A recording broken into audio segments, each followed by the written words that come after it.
deegaanka Dusmaaley waxa uu ku yaalaa bariga degmada Xaraale waana meel ku haboon dhaqashada xoolaha waxayse ahayd caqabada ugu weyn ee ay la kulmaan dadka deegaanku biyaha oo la waayaa ama gabaabsi noqda siiba marka la gaaro xilliga jiidaalka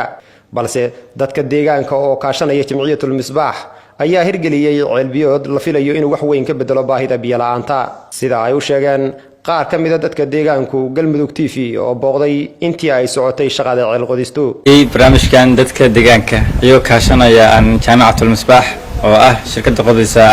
ceelkan runtiisa u socotaanba oo la jeedaanba waxa la helay biyihii waan lagu guuleysay waxaana ka faa'iideysan doona dad badan oo deegaankan degan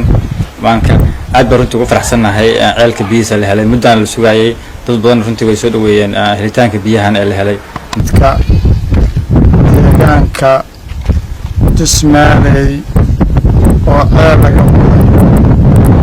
waday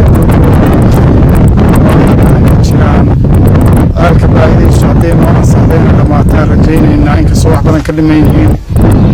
ayakana waa jiraan dabaylo iyo duufaano yimidna waxay naga dumiyeen dugsigii iyo guryihii qaarkood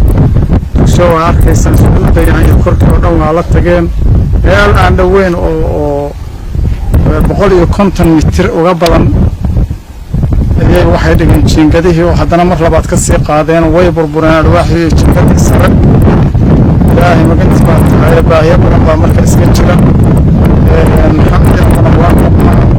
marka ceelkaas hadduu noo ansax waa noo ansaxay hadduu noo ansaxi waayana haddee iyadana baahideedii way soo noqotay marka dadka islaamka iyo dadka jaaliyadaha iyo dadka deegaanka waxaan u sheegaynaa inaan mahadsannahay ceelkaas inuu noo qodmo aan rajaynayno ugu dambayn waxaa dhammaystirmay ceelka oo ahmiyad weyn u lahaa dadka iyo dunyada halkan sida uu noo sheegay Dayib Maxamed Cali oo ka mid ah jaaliyada dibadda qayb weyn ku lahaa qorshaha hirgelinta ceelkan السلام عليكم ورحمة الله وبركاته. الحمد لله رب العالمين والصلاة والسلام على رسول الله سيدنا محمد وعلى آله وصحبه أجمعين. ما نشوف كلمة Dusmaaley.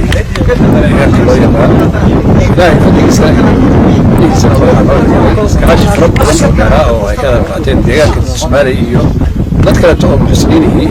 deegaanka Dusmaaley dhamaantii ay ka soo ragashay ilaahay ceelbiyood inuu ka soo hirgeliyo deegaanka insha Allah waxa ka faa'iideysan doona biyaha halkaas laga helay in isugu jirta dad iyo dunyo iyo duwaagba 50,000 oo nafley ah oo xataa shibiruhu ay ku jiraan ayaa waxaan ilaahay ka rajaynaynaa muslimiintaasi hirgelinta deegaanka ee biyaha Dusmaaley iyo ceelka ka hirgalay in ay ka faa'iideystaan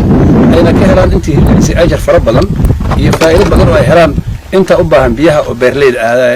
noolaha sidaas daraadeed waxaan u boorinaynaa ummadda Soomaaliyeed meel kasta oo biyaha looga baahan yahay deegaan walba cidii ka hirgelin karta haday tahay mid khaas ah haday tahay mid caamaba sida ay si lamid ah inay ugu dadaasho intii ka soo qeybgashay hirgelinta ceelkana waxaanu ilaahay ugu baryaynaa deegaanka Soomaaliya ahaadaan deegaanka iyo community-ga meesha ha ahaadaan ilaahay inuu ka siiyo ajar fara badan iyo abaal dheeraad oo aakhiro iyo waxtar iyo caafimaad adduun